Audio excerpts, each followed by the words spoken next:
We turn now to news from overseas tonight. Russia today offered at least a temporary home to Edward Snowden, the American who leaked those government secrets on extensive data mining operations.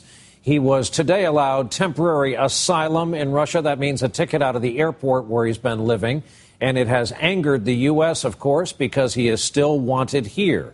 Our chief foreign affairs correspondent, Andrea Mitchell, following all of it in our D.C. newsroom tonight. Andrea, good evening. Good evening, Brian. The White House is so angry about Russian President Putin's decision to grant Edward Snowden asylum, despite a personal appeal and a call from President Obama to send him home to stand trial, that officials are reevaluating whether to hold a planned summit with Putin in Moscow next month. After more than 5 weeks in Moscow's Terminal F, Edward Snowden is no longer a man without a country. This travel document, issued with no warning to the U.S., lets him live in Russia for at least a year. The White House did not hide its outrage. We are extremely disappointed that the Russian government would take this step despite our very clear and lawful requests in public and in private to have Mr. Snowden expelled to the United States to face the charges against him. Why would Russia's strongman Vladimir Putin risk cooperation with the U.S. over the Snowden affair? NBC's Jim Maseda in Moscow.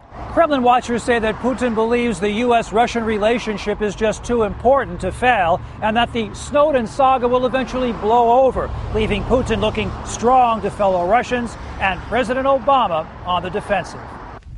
But Putin, always flamboyant, even while fishing, may have overplayed his hand.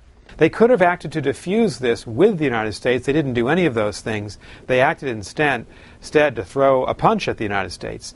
And that's a very serious thing for the relationship. The U.S. already blames Putin for continuing to arm Syria's President Assad. Now some senators are demanding that the U.S. boycott next winter's Olympics in Sochi, Russia. And the leaks keep coming.